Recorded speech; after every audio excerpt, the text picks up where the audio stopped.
In real estate, the process is guided by two equally important forces: the clients pursuing their dream and the agents working to make those dreams a reality. Every transaction has a chronicle. These are their stories. Hello everyone, thanks for joining again. Today we are here for another episode of Realty and Reality. I am your host, Angela All, and today I have a special guest. We have Miss Vanessa Calhoun here with us today. Hello! Thank you for joining us. I am so happy to have you here. Look, I've known Vanessa for quite a while. She has been a name in the clouds for me for quite some time.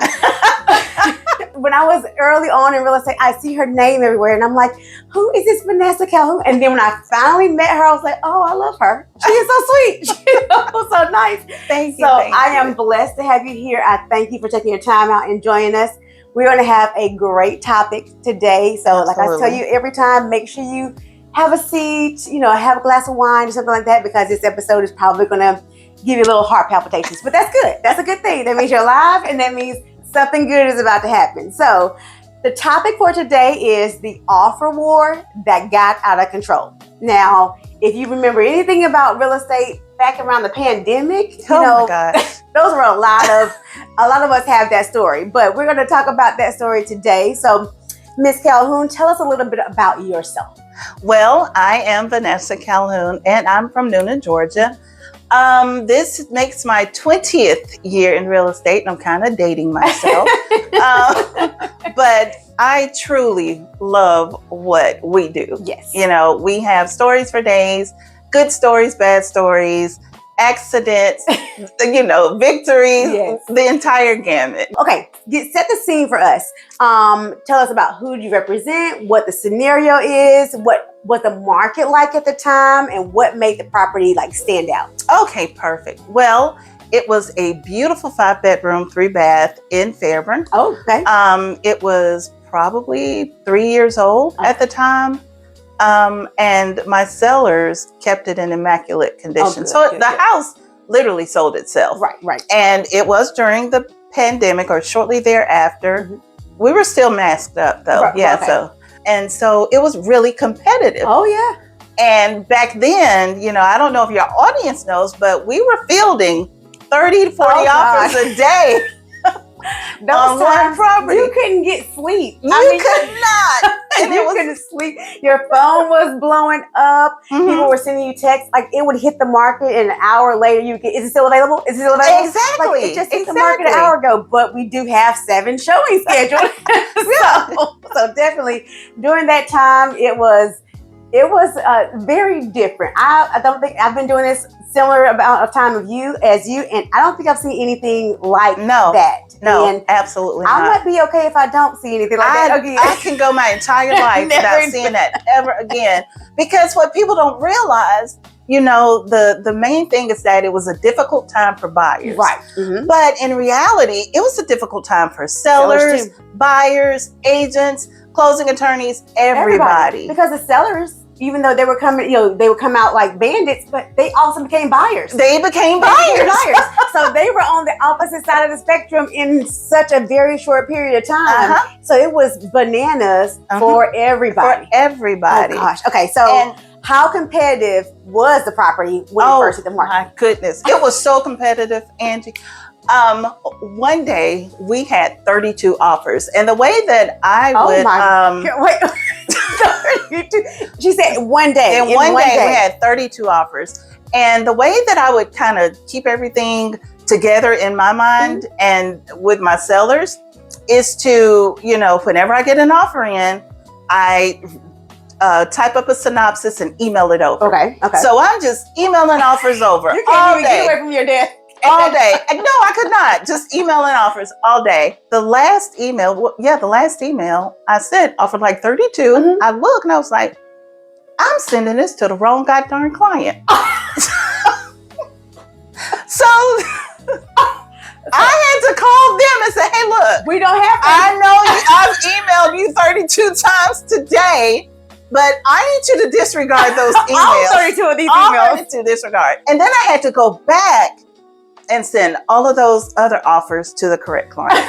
And put them in the spreadsheet because we had our spreadsheet. Yep, to go to through get it. everything in order and in line. So we finally get that done after that day. And in all, we had over 70 offers. And we had gone through them and we'd chosen the highest and best. Okay. It was a doctor out of Florida. Mm-hmm. He was moving to Fairburn. He was relocating, going to work for Emory, I believe. Mm-hmm. Relocating to the area, and he loved the property. Awesome. Okay. Never laid eyes on it. Which was very common during the pandemic. Right. That was very common. Yeah, his agent came. She tour did a probably, tour, yep. a video tour, Mm-hmm. and she even did a couple of video tours. And so we're good. And we are, he's a cash offer, 20,000 over list. That was, So, my clients are like, okay, this sounds pretty good. Now, how long? You got 70 offers. How long, in what time span? How many days? Oh my gosh, in 3 days. 3 days. In 3 days. 70 offers in 3 days. Absolutely. Now, that was back then. Now, all sellers would love for that to continue to happen right now. That's not how it's going right now. But that was a great time, a good time, good stuff. Okay, so you've had the highest and best. Mm-hmm. You've selected the offer. Mm-hmm. Things are moving along. How quickly did things start to go sideways, and what happened? Oh, things went sideways because, again, buyers had to write competitive offers. Mm-hmm, so many decided to forego the due diligence period. Yep. So this doctor did not have a due diligence period. Okay. So he came to visit the property one weekend, did not like the location. Oh, gosh. $15,000 in earnest money on the line here. Did not like the location at all. And so my sellers are like, I'm sorry you don't like the location. Right, but you have no But due we're diligence. binding here. Right. Yeah. So he terminates, and the closing attorney was holding earnest money. Right. He terminates, and we draft the termination and agreement to where the seller's getting the earnest money. Of course, right. Everything's good. Send it into the closing attorney's office. They release the earnest money to the buyer. Wait. Okay, so those of you who don't know, so it is common practice for the closing attorney to hold the earnest money. Right. Now, of course, the broker can hold it. I mean, sometimes even the seller can hold it. So as long as the holder is agreed upon by everybody. Right. And in this case, the closing attorney was holding it, and the form said that it was supposed to go to the seller. It was going to the seller. Everybody agreed. signed off. Everybody signed off. The seller gets the earnest money. The closing attorney inadvertently and mistakenly sent it to $15,000 to the buyer. back to the buyer. The buyer took this, and I quote, as a message. His agent called and said, well, he feels that God gave him his money. He feels that God wanted him to have his money back. And I said, okay, all right. I'm not arguing with you and your relationship with God. If Jesus told you the $15,000 is yours, then we're going to just go a different route. Right. So I called the closing attorney's office and I'm like, hey, look, we have an issue here. Major. You guys sent the closing attorney to the earnest money to the wrong party. My buyer needs the earnest money. Seller, so right, yeah, seller, right. yeah, my Yes. seller. So the attorney ended up reimbursing my seller the $15,000, As it should have, right? and eventually filing suit against The buyer. the buyer. Right. Which is how it should have gone. If Yes. you're gonna mess it up, I mean, you gotta do what You gotta do. fix it. You gotta fix You it. have to fix it. You absolutely have to fix it. Oh my God. And it was crazy, and that's why it brings me back to my other statement. Things were not just hectic for buyers buyers and sellers, right. It was hectic for everybody, Right, because that was your one transaction with that closing attorney, but that closing attorney probably had hundreds. Absolutely. That they were dealing with. So, I mean, the mistake, it was a mistake, Mhm. and they owned up to the mistake, Absolutely. which is great. But it's funny that, God said that you're supposed to get this money, even though you agreed not to get the money. Right. You weren't entitled to it. Right. God So, just gave you I don't know about someone that. else's $15,000. No, But yeah. Not the one I served, but I know. Right. Not mine, but okay. But okay, yeah, so that's fine. So now, how did it go after that one? Like, of course, that was a ripple, but Mhm. but you had 69 other ones. So like, We did. Right. And coincidentally, we decided to not go with any of the other offers and to put it back on the market. Okay. Wanted to put it back on the market. Simply because sometimes, as you know, when a buyer is in a backup position, Right. And the house becomes available, their first thought is, "Ooh, What what's wrong Right. with What's it?" wrong- Yeah, Exactly. what's wrong What with happened? it? So Right. Right. we had that discussion, and we decided to put it back on the market. Maybe get some fresh eyes. Get fresh eyes, Right. and we got a lot of offers again. Mhm. And the winning offer on this one was actually 50,000 over list. Oh my gosh. 50 over list. So they Double ended for your up trouble. Yes, plus an additional 15,000. Of course, we accepted that offer. It was the Mhm. highest and best. Great buyers. Awesome. Again, no due diligence. They paid the appraisal gap, Mhm. and we closed in like 20 days, Wow. and everybody went home happy. Right.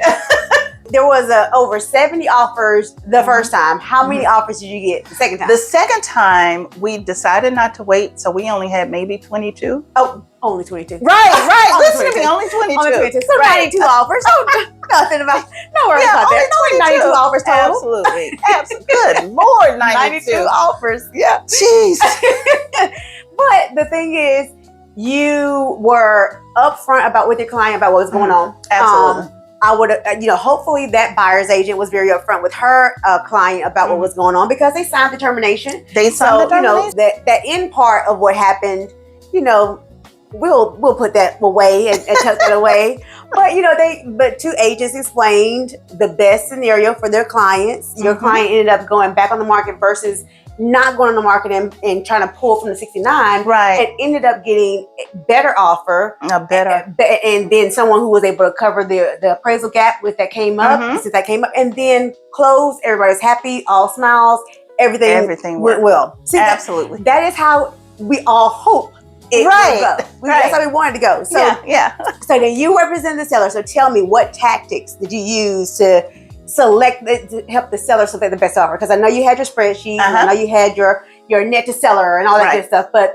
even with that, sometimes we always want to tell our sellers the highest isn't always the best. Absolutely. And that's what we did. We looked at the offer terms.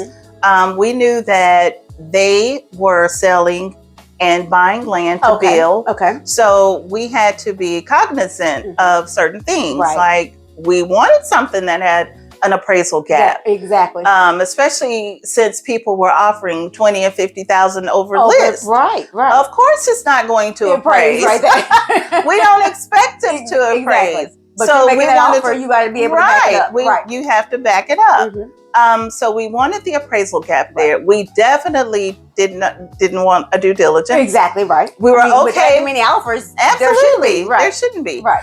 We were okay with a right to request repairs because the property was immaculate. Right. So we were good with that. But we wanted to make sure that the offer we selected fit into their timeline of when they needed to be out. Okay. Absolutely. Right. And that's one thing people need to be more understanding of as buyers and as sellers, that it's not just those two things. It's not just how much the sales price is going to be and the closing cost. Absolutely. There's so many other terms that go into a good contract. And I know over the amount of time that we've both been doing real estate, we have probably had our clients pick offers that may not have had the grandest amount or the largest net, but it had terms that fit them better. Absolutely. And closability. Right. Right. I mean, has the lender received all of your documents? Absolutely. Have you gone through desktop underwriting, or have you gone through TBD underwriting? Like all those things are important. Everything is important. Yes. All those things. Have they confirmed your cash to close? Right. Right. Because unfortunately, there's some lenders that don't do that. They'll just give them a pre-approval and keep it moving. Don't confirm anything. And won't confirm their employment. Nope. That is always funny to me. You're going to even lend them hundreds of $1,000s and haven't confirmed that they have a job. No. Wait till they're under contract and their earnings money's on the line. Right. Then they'll say, by the way. Right, on day 13 of the 14-day financing contingency, all of a sudden, we are just getting their employment verification back. I'm sorry, excuse me? Absolutely. Oh, really? So those are things that a good agent will follow up on, especially when we're representing the seller. we will always call the lender, and there are questions that we ask. We just don't ask, hey, are they good to go? Absolutely. That could mean a plethora of things. Yeah. Are they good to go? Go where? Not by this Exactly. house. So, we ask questions. We ask those questions. Has it been through desktop underwriting? Mhm. Has it been through TBD? Is there self-employed income? Do you have the IRS transcripts? Those types of things. Absolutely. If your agent is not asking those questions and can verify that those things have been done, Mhm. then you might want to do a double take or ask your agent to ask those questions, because all those questions come from experience. They do. They come from us Yeah. from experience. Yeah. So it's not something Absolutely. that every agent is going to absolutely know. Absolutely. It comes from experience. So Yeah. absolutely. So we know what ultimately was a deciding offer, and everyone closed. Everyone was happy about it.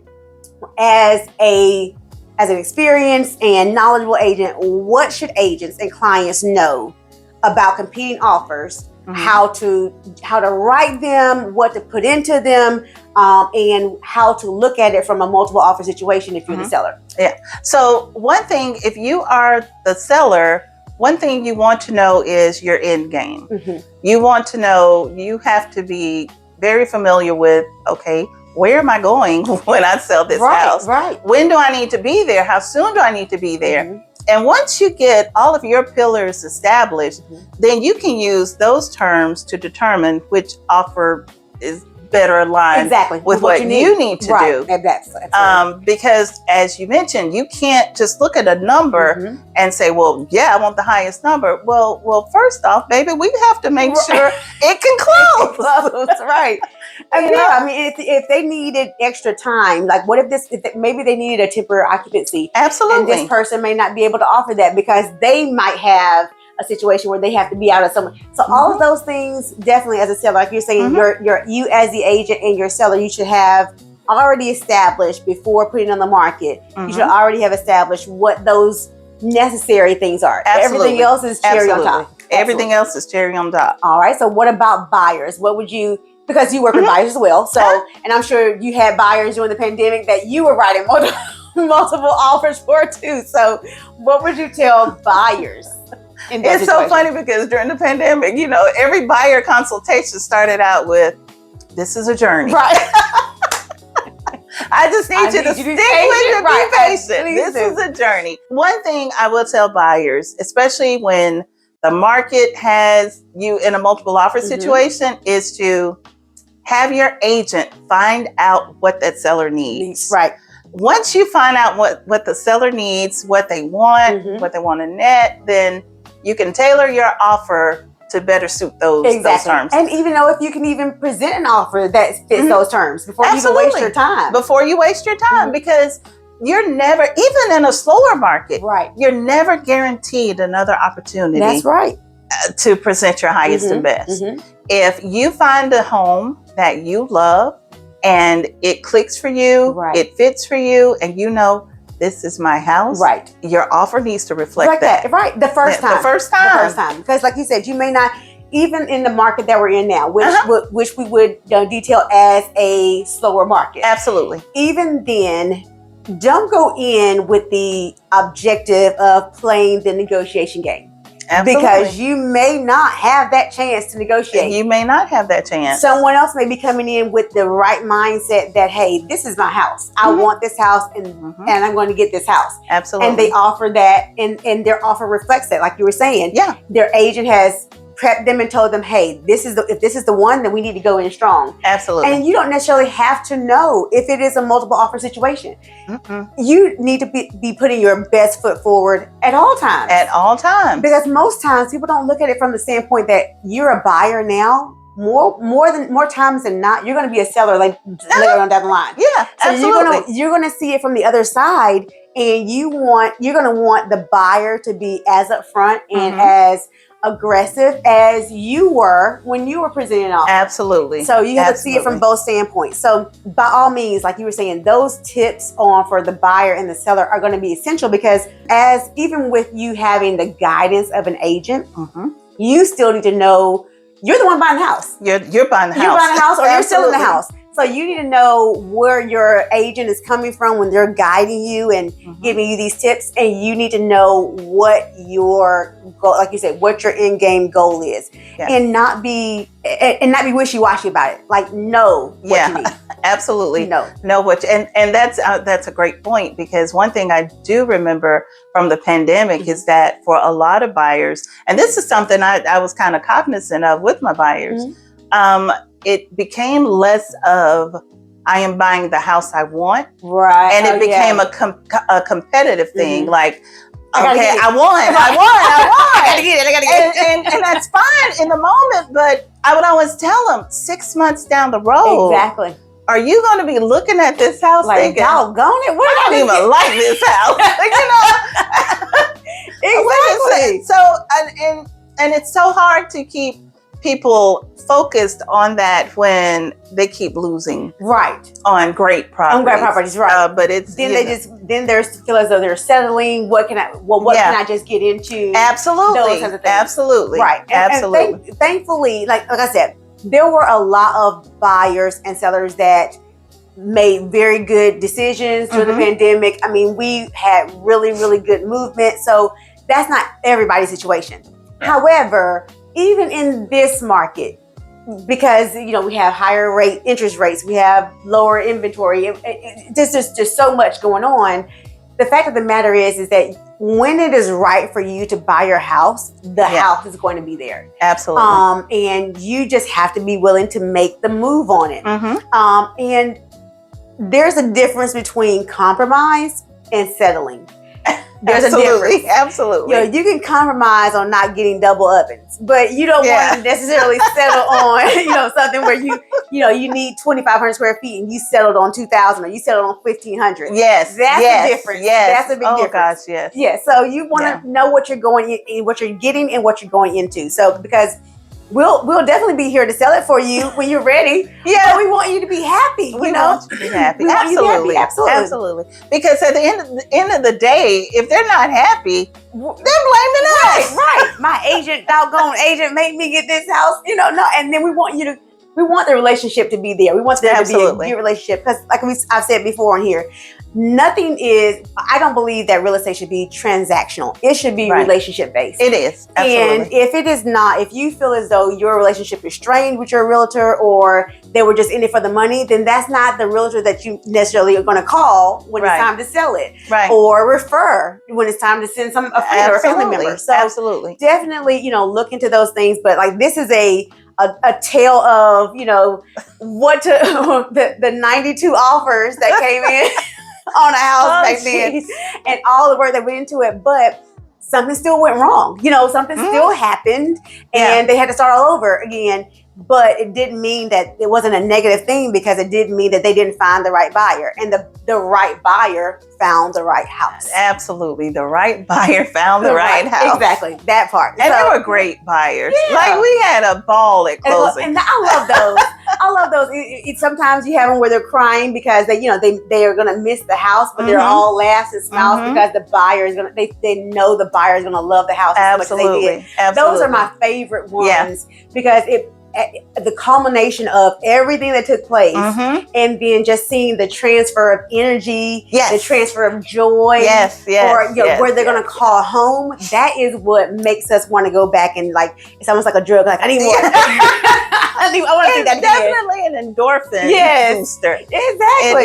It is, and it's good for the sellers because this is their home. There's still some emotional attachment. Of course. And so they feel good that somebody's coming in who's going to take care and love it just as they have. Absolutely. Well, I appreciate you sharing your story with us. Thank you so much for joining welcome, us. Angela. We're going to definitely see her again. Look, we have plenty more to come. I'm sure with 20 years of experience, she's going to have some stories that's going to knock her socks off. So I'm sure she's going to be back. But I appreciate you coming, and thank you so much.